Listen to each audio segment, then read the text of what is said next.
gentlemen, how are you doing? Taco Homie, Ango Hassan here.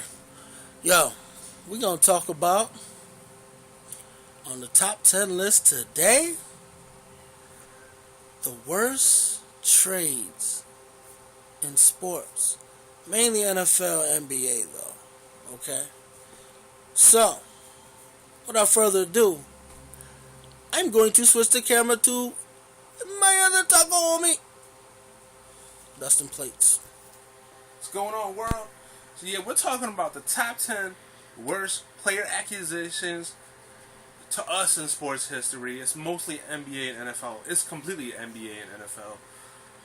It's not that we have anything against baseball or hockey, and I'm sure there's some fans out there that'll be mad that, their shit won't be on here, but it's not really a whole bunch of stuff that we know about historically about those sports. But NBA, football, we could go on about that for hours and hours. I could start talking about the NBA right now, and in 2 months, be halfway done with my conversation. So, anyway, let's get started with the list. Alright.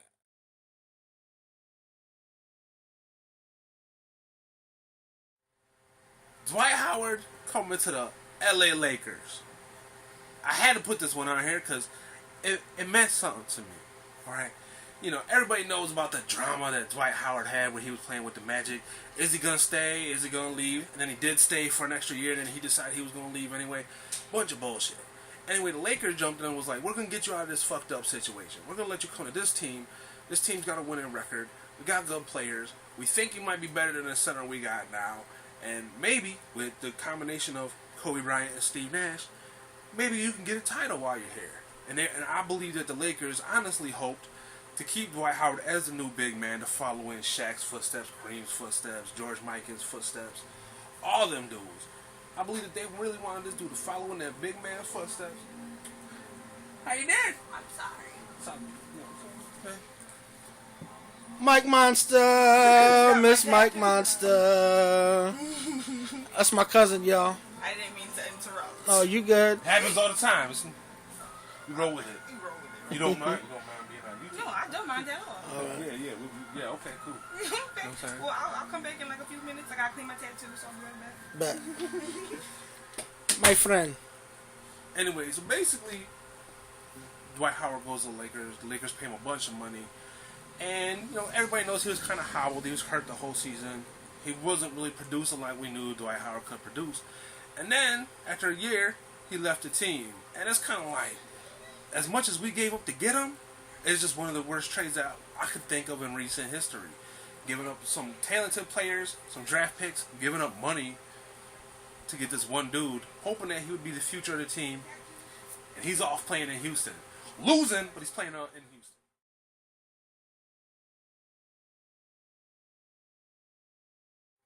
Tim Tebow.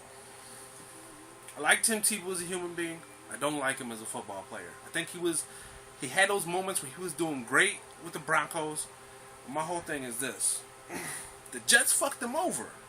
When he came to the Jets, everybody knew Mark Sanchez was still the starter. But there was this whole idea that if the team is fucking up after 6 games, we're going to throw Tim Tebow in. And I was watching, I was like, yo, I hope the dude gets his opportunity. And then he didn't. And here we go again. Okay.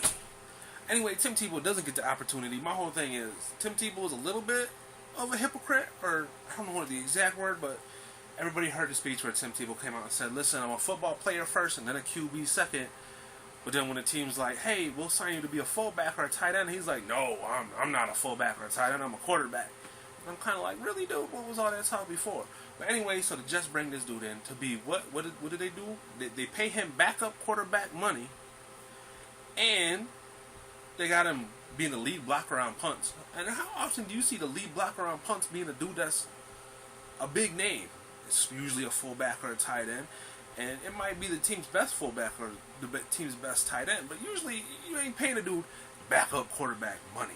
And so that's number 9, Tim Tebow going to the Jets.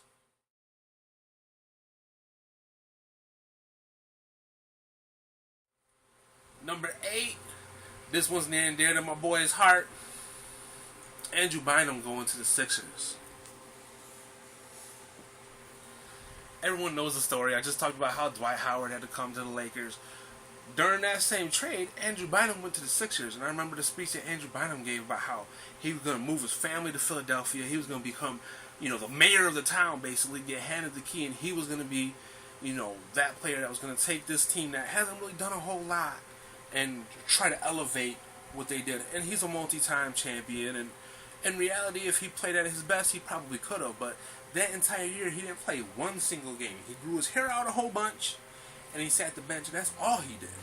Looking like Frederick Douglass and shit. Punk ass. I'm still mad. Fuck it. Yeah, that hairdo was seriously fucked up. Look that shit up because it's hilarious as hell. Andrew Bynum fucked up hairdo when he played for the Sixers. When he sat the bench for the Sixers. Sat the bench. Collected money. Motherfucker.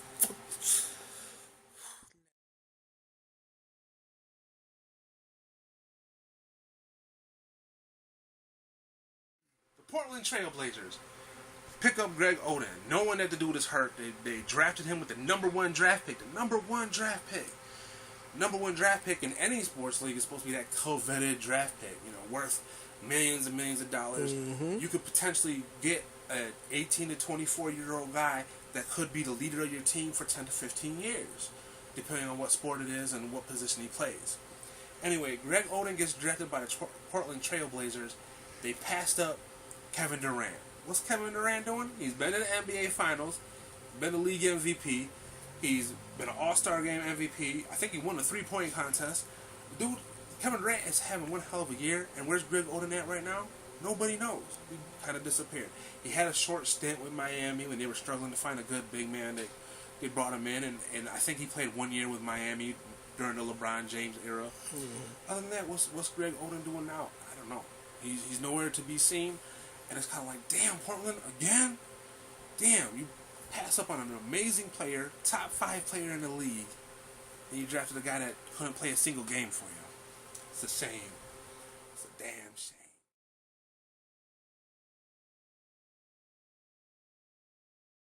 Same situation for the Detroit Pistons. Now, it's a little bit of a different story. The Detroit Pistons, during the LeBron, Dwayne Wade, Carmelo Anthony draft class, got the number 2 pick. Everybody knew that the Cleveland Cavs were going to get LeBron James. Everybody knew that. Nobody really knew who the Pistons were going to get. They kind of needed a big guy, so Darko Milicic seemed to be the logic decision. But they passed up on Carmelo Anthony and Dwayne Wade. Now, it's kind of ironic that year because they had a great year that year. They actually beat my Lakers in the NBA Finals with an amazing team. They had Big Ben Wallace. They ended up getting Rasheed Wallace off of a trade with Atlanta, Tayshaun Prince, Rip Hamilton, and Chauncey Billups. 5 guys that are talented players. They could have had Carmelo or Dwayne Wade on that roster. Think about it. That would have been a dynasty right there. That could have won 2 or 3 in a row with that kind of a lineup. Mm-hmm. They ended up going back to the Eastern Conference Finals the next year to lose to LeBron James' Cavs, who had nobody but LeBron. So if you could imagine them having Dwayne Wade or Carmelo on that same team, they would have been in the finals at least 2 years straight, if not 3 or more.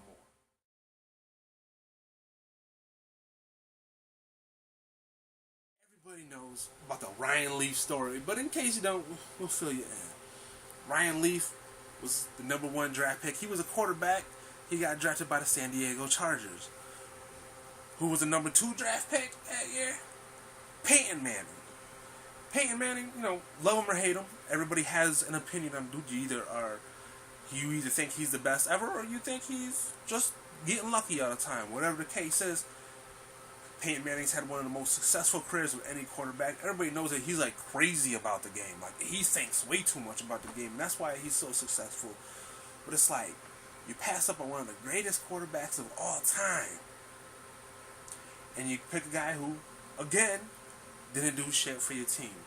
And that is like the definition of the draft bust. Like, that's when the whole idea of people really fucking up in the draft really started, was when Ryan Leaf got drafted, number 1 draft pick, an important draft pick. He didn't do shit for the team. I guess that Leaf blew over.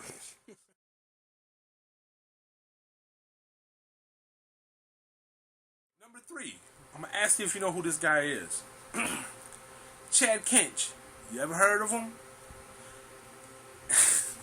As of yesterday, neither have I. I had to do some research on this one. Because this one, as a Lakers fan, I know the history. Everybody knows that 1987, Magic, Kareem, that Lakers squad, they go on to win the title.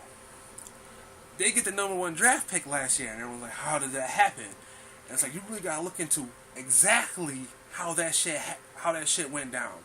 Basically, the Cleveland Cavs had new management, new owners. Dudes was fucking up. He got rid of so many star players and was just giving out draft picks like it was no, you can have it.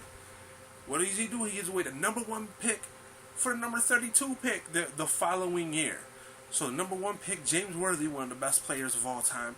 He's not like top 10 or top 20, but he was in the original top 50 list of all time. He made his mark with the Lakers, helped him win 2 championships with Magic and Kareem, of course. And history goes on to say this dude was Big Game James. In the meantime, the following year, the Cavs used their pick that they got from the Lakers, which was I said 32, but I meant number 30. Because the Lakers were the champion, they got the last pick, which was given to the Cavs, and they got a dude named Chad Kench. Look it up if you need to, but I'm going to explain it. Chad Kench played 1 year in the NBA. He's averaged 3 points a game. And they traded away an amazing player, a great player, for that dude. I'm surprised they always light up about all the worst situations that happen in Cleveland, because Cleveland seems to have a spell on them. Hopefully not this year. I hope them dudes do win the finals. But it's kind of like, you hear about all the bad shit that happened in Cleveland over the years, and I'm surprised that they don't add this to that list of bad shit that's happened.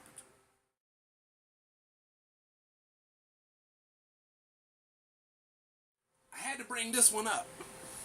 My dude Kobe. The Hornets drafted Kobe Bryant. What the hell? Immediately after they drafted him, they traded him to the Hornets for Vlade Divac. Vlade Divac was a talented center. He was a quality big man. To me, he's a legend in the game, and he'll be in the Hall of Fame someday. But what did he do for the Hornets? Nothing. They immediately traded him. The dude ended up having a great career with the Kings after that. That was a talented team the Kings had. Went to the playoffs, gave the Lakers and the Spurs trouble every year, but they never really made it to the finals. But anyway, so you're trading away, the best shooting guard in that era. After the post-Michael Jordan era, the next decade and a half, Kobe Bryant becomes the man. Everybody knows his history. 7 finals appearances, 5 championship rings, 81 points in a game. You could bring up, hey, he's the number 3 scorer all-time on the list of all-time scorers. Number 1 scoring for the Lakers. Like, he could have done so much for the Hornets. And the Hornets been fucking up with draft picks in the past, too. But this one was probably their biggest. You could have had Kobe, one of the best players to ever play the game. And it's like, I'm happy that they traded him to the Lakers, because I became a fan of the Lakers shortly after that happened. And I've been watching Kobe, basically my whole fanship of the Lakers. And to understand where Kobe's at, he's been playing in the league for 20 years. And he started when he was 17, so his NBA career is actually older than he was when he first started. So it's like the kind of work ethic that you're getting from this dude, the Hornets fucked up and let him go.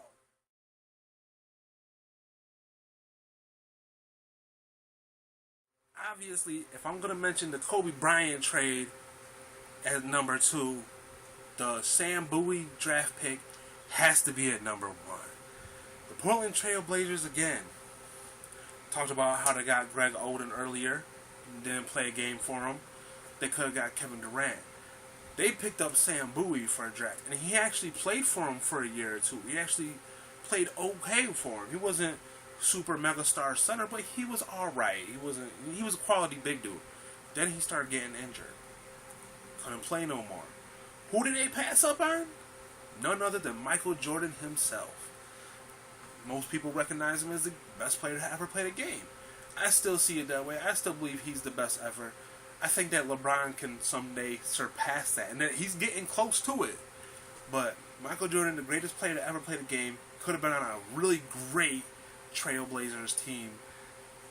And, maybe he would have got more than 6 titles. Who knows? But damn, that's the top 10 list from 10-1, giving up Jordan to get Sam Bowie. And this is kind of symbolic right here. Symbolic. This dude would have been in a Blazers jersey, You know? otherwise. And You it know. really. And that trade went where? Right into the garbage can. And it changed the history of sports. Mike's laughing. Like that was it. That was the Portland history. could have had me. Portland could have had me. So he was playing his whole career salty, thinking these dudes could have had me, and they decided to let me go. That's the top 10 list. Hope you like it. Enjoy your week. Taco homies. Next week, Yeah. bitch ass of the month. Bitch ass of the month.